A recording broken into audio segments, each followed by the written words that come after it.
आउँदै गरेको चाड दशैंको लागि आज म हजुरहरूलाई एकदमै नयाँ र अनौठो रेसिपी बनाएर देखाउँदैछु। Greetings everyone, YouTube channel Amarpanthi food वर्ल्डमा हजुरहरूलाई धेरै धेरै स्वागत छ। आजको अनौठो रेसिपी भनेको अन्डाको अचार हो। बनाउन एकदमै सजिलो तर खाँदाखेरि एकदमै टेस्टी रेसिपी हो। त्यसको लागि 3वटा अन्डालाई लिएकी छु मैले है। त्यसपछि एउटा प्याजलाई लिए, गोलभेडा 2वटालाई लिएकी छु रातो पाकेको,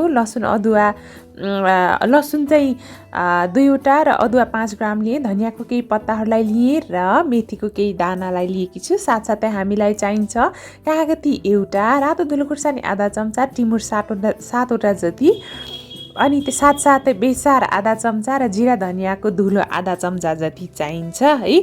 र यो रेसिपी बनाउनुको लागि हामीलाई तोरीको तेल 3 चम्चा, नुन स्वादअनुसार वा आधा चम्चा लिएकी छु, रातो खुर्सानी जुन मैले तातो पानीमा भिजाएर राखेकी छु 4वटा लिएकी छु, र सुरमा मैले यसरी टिमुरलाई एउटा मिक्सर जारमा राखेँ, लसुन अदुवालाई राख्दैछु है, गोलभेडालाई राखेँ र यो जुन प्याज चाहिँ आधा जति छ नि, आधा चाहिँ मैले मिक्सर जारमा राख्दैछु।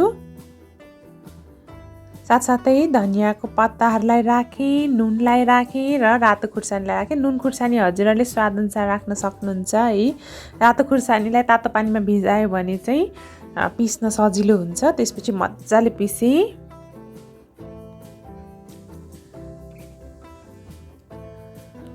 यो रेसिपी खास गरेर भेजिटेरियन साथीहरूको लागि, दशैंको लागि हो, जसले चाहिँ माछा मासु खानुहुन्न तर अन्डा खानुहुन्छ। साथसाथै यो तोरीको तेलमा मैले यसरी फ्राई गर्दैछु यो जुन ब्लेन्ड गरेको चिजहरू। हाम्रो समाजमा चाहिँ माछा मासु नखाने तर अन्डा खानेहरू धेरैजना हुनुहुन्छ, भेजिटेरियन साथीहरू।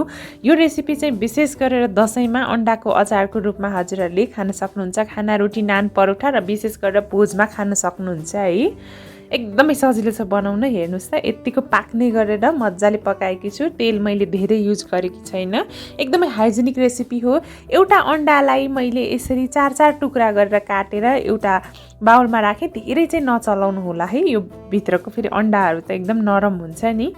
जिरा धनियाँको धुलोलाई राखेँ, रातो धुलो खुर्सानी राखेँ, जिरे खुर्सानीको धुलो राखेँ मैले। साथसाथै यो प्याज मसिनो गरेर काटेकी थिएँ त राखेँ। मटर कोसालाई राखेँ मैले यसरी 1 चम्चा जति, र कागती चाहिन्छ अचारको लागि है। एउटा सिङ्गै कागती राख्न सक्नुहुन्छ, कत्तिको अमिलो खानुहुन्छ हजुरहरूले है। सिङ्गै कागती एउटा राखेँ, ठुलोवाला, र साथसाथै गोलभेडाको अघि जुन मैले पकाएकी थिएँ प्युरी त्यसलाई राखेँ,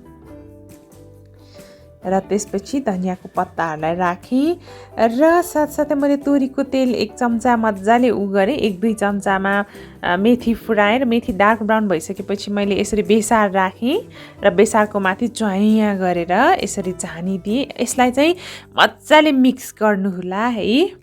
मिक्स गर्दा अलि बिस्तारै गर्नुहोला, अन्डा चाहिँ फेरि टुक्रिने चान्सहरू हुन्छ है। एकदमै मिठो छ यो रेसिपी। दशैं तिहारमा, जुनसुकै भोजमा, तिजमा बनाएर खान सक्नुहुन्छ। एकदमै नौलो रेसिपी पनि हो। हजुरहरूमध्ये धेरैजनालाई मन पर्न सक्छ यो चाहिँ है। नन भेजहरूले पनि ट्राई गर्न सक्नुहुन्छ। एकदमै मिठो रेसिपी छ यो चाहिँ है। आजको रेसिपी हजुरहरूलाई कस्तो लाग्यो? मन पर्यो भने भिडियोलाई लाइक, कमेन्ट र सेयर गरिदिनु होला। साथसाथै मेरो च्यानल अमरपन्थी फुड वर्ल्डलाई सब्सक्राइब पनि गरिदिनु होला है। र हेर्दै खाउँ लाग्दो हाम्रो यसरी अन्डाको अचार तयार भयो। वाउ, हेर्नुहोस् है त। Thank you so much for watching. एकदम मिठो बनेको छ। Happy cooking. Bye by.